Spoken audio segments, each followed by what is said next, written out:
नमस्कार। किस तरह स्वास्थ्य सेवाओं में लापरवाही होती है और लगातार स्वास्थ्य सेवाओं की लापरवाही के चलते लगातार मौत का सिलसिला भी है। इसी बात को लेकर गंज बासुदा में ज्ञापन सौंपा गया क्योंकि लगातार स्वास्थ्य देखभाल की अनदेखी की जा रही और मरीज भी खासे प्रभावित हो रहे हैं। इसी को लेकर स्वास्थ्य सेवा को लेकर ज्ञापन सौंपा गया।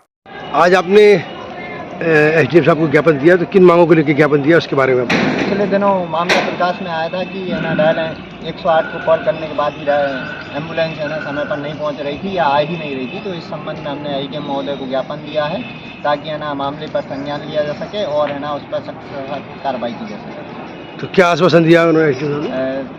एसडीएम महोदय ने आश्वासन दिया है कि इस संबंध में उन्होंने पूर्व में भी मतलब बात की है और हमें ना ज्ञापन पर संज्ञान लेंगे और है ना आवश्यक कार्रवाई करेंगे।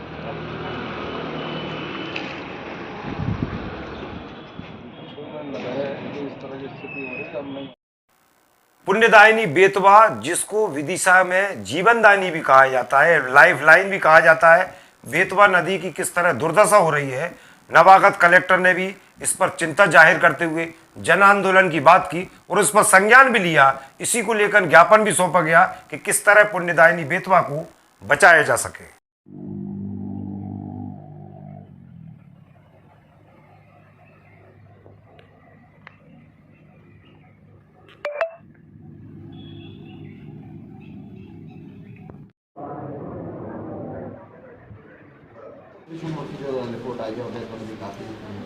बेतवा की सफाई और स्वच्छता एक महत्वपूर्ण विषय है जहाँ तक विदिशा नगर का संबंध है।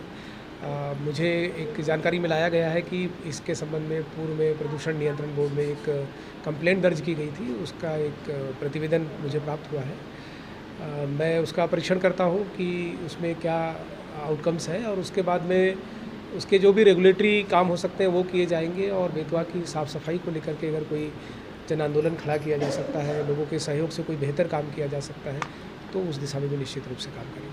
सर दूसरा खास तौर पर पुण्यदायिनी बेतवा को लेकर तमाम राजनीतिक दल न केवल अपने एजेंडा में मुद्दे को शामिल करते हैं, लेकिन जैसे ही चुनाव की सीमाएं खत्म होती हैं वो चुन लिए जाते हैं, बेतवा का मुद्दा उनके एजेंडा से गायब हो जाता है।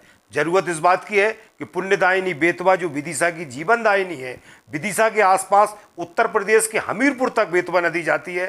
तमाम इलाके को, किसानों को बेतवा नदी का जल मिलता है, लेकिन जिससे अन्नदाता समृद्ध हो रहे, जिससे विदिशा जिला और उत्तर प्रदेश के हमीरपुर तक समृद्धि लाती है, उसी पुण्यदायिनी बेतवा के नाम पर राजनीति तो होती है, लेकिन जैसे ही राजनेताओं के मुद्दे सुलझ जाते हैं, उनके लक्ष्य सुलझ जाते हैं, बेतवा फिर राजनीतिक एजेंडा में शामिल रह जाती है। जरूरत है बेतवा को यदि राजनीतिक एजेंडा में शामिल किया जाए तो राजनीति ना करके बेतवा के मुद्दे को विधिवत सुलझा लिया जाए।